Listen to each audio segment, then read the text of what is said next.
4 anos do pontificado do Papa Francisco é o tema do nosso programa de hoje, aqui no Além da Notícia. E eu estava aqui tomando a frase de um pastor evangélico da Igreja Valdense, na Itália, e também de um grupo de pastores metodistas italianos que disseram: estamos, e se colocaram conosco, vivendo uma primavera, Francisco e nós.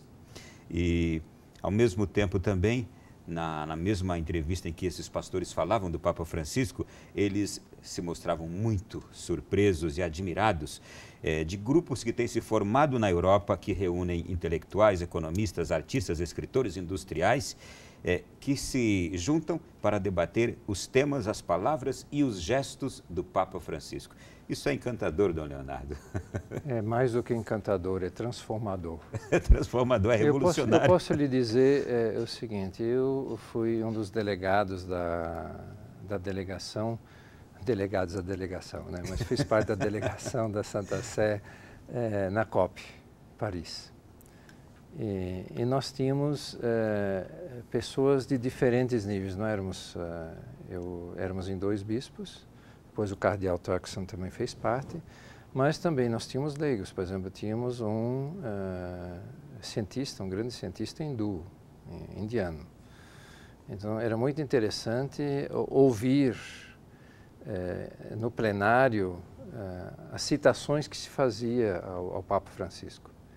E países que não tinham a ver com o cristianismo, sim, mas citavam a encíclica Laudato Si. Então é interessante que o Papa abriu realmente o leque da compreensão, digamos assim, de como o Evangelho pode ser iluminador desse modo. Mas nessa mesma ocasião encontrei um cientista alemão que já tínhamos tido contato anteriormente. Ele falou: o senhor sabe que eu não sou de igreja, mas eu preciso dizer que esta encíclica do Papa me aproximou da igreja. Me aproximou da igreja. Nós, cientistas, estamos nos reunindo e estudando o texto.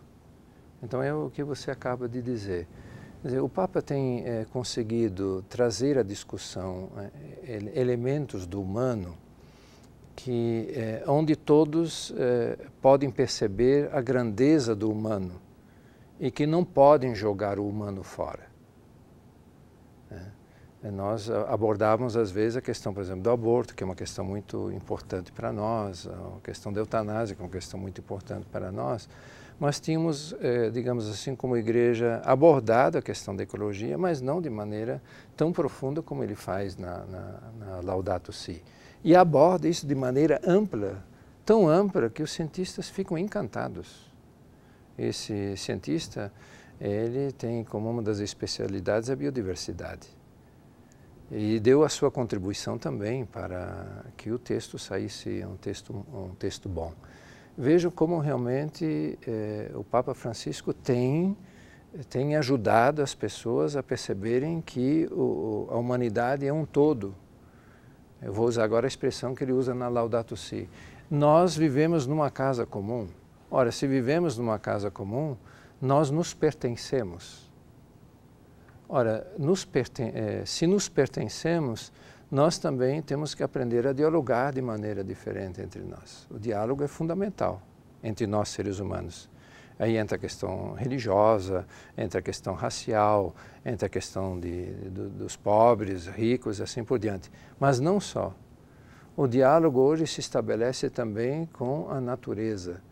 Mas não a natureza apenas em geral. Nós nos encantamos com as plantas, nos encantamos com o pôr do sol, nos encantamos com os animais, ficamos assim extasiados com a beleza do animal.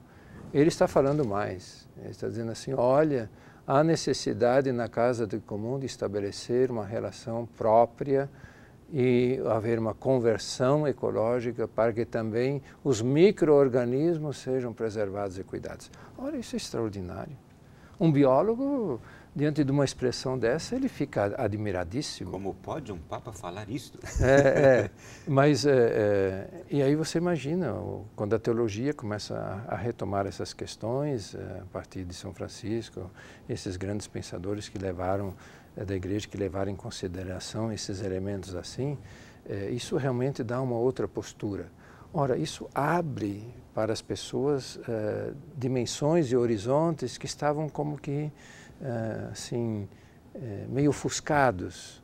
Sim. Ele consegue abrir isso de novo. Eu vou aqui trazer algumas questões agora das pessoas que estão em casa, Dom Leonardo, e a gente vai expandindo mais ainda essas respostas.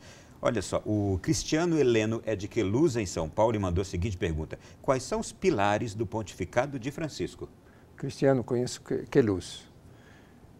Eu penso que o primeiro pilar de São Francisco, do Papa Francisco é aquilo que vem dito no título da primeira carta dele, o Evangelho. O Evangelho que desperta a alegria.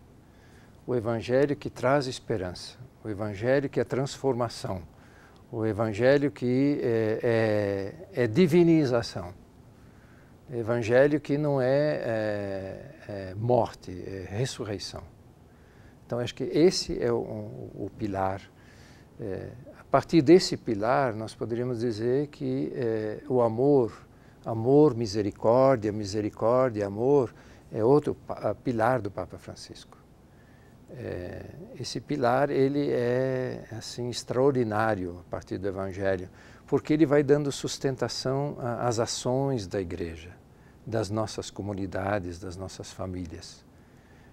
Se vivemos do amor, da misericórdia, do amor mútuo, mas também do perdão mútuo, sempre de novo necessário, por causa da nossa fragilidade humana, né? Nós diríamos o nosso pecado, isso é um pilar assim que o Papa Francisco, veja, por exemplo, na alegria do amor, ele coloca isso como fundamento.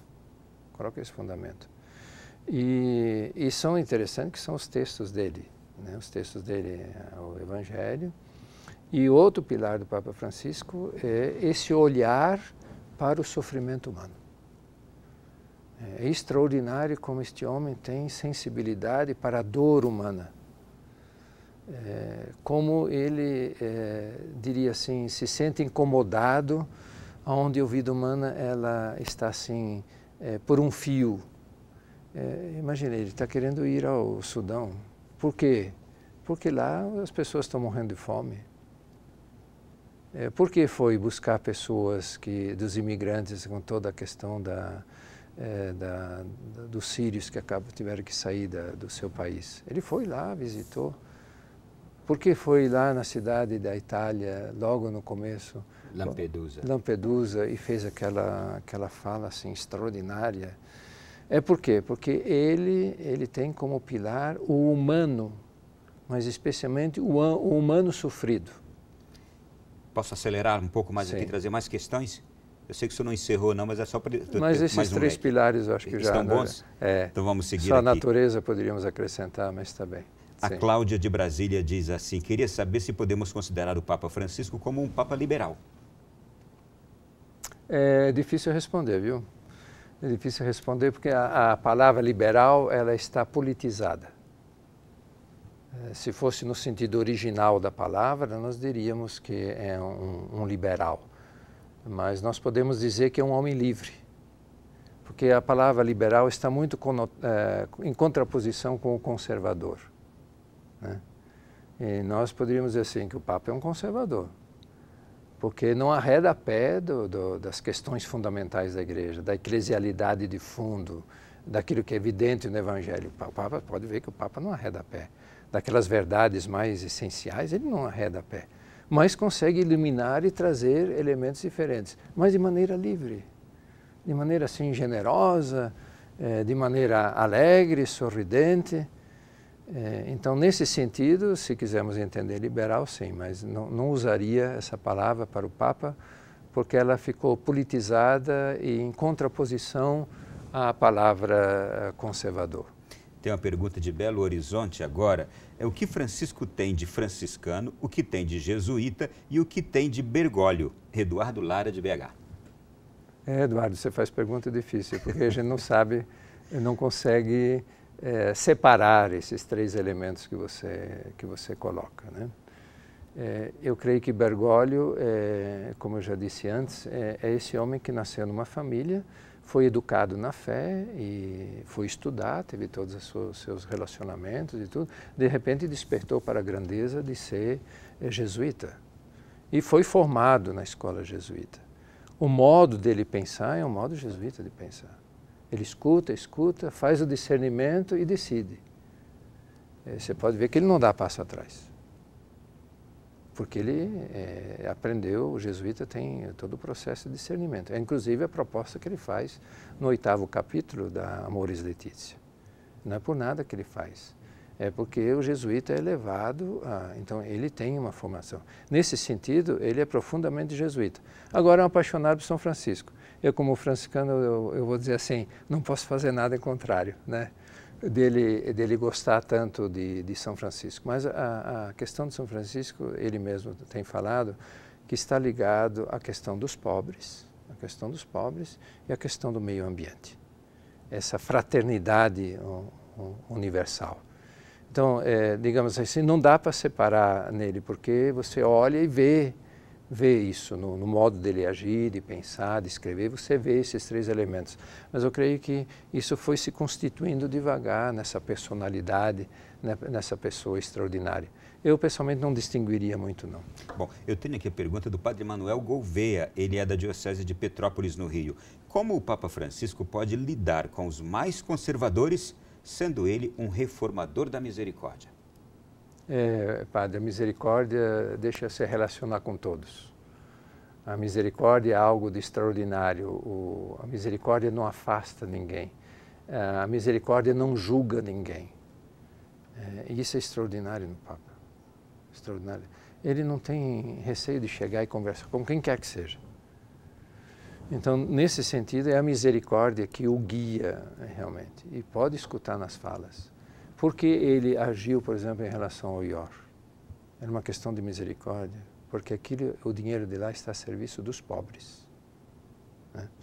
Porque age em determinados momentos em relação a determinadas necessidades? É por misericórdia. Então, a misericórdia cria relações. Veja, por exemplo, no filho, o pai dos 2 filhos, do texto de Lucas. O pai não despreza, o filho traiu, o mais novo traiu completamente, o mais velho ficou em casa e agora se sente incomodado pela receptividade que dá o irmão mais novo. O pai deixa de ir ao encontro do mais velho? Não deixa.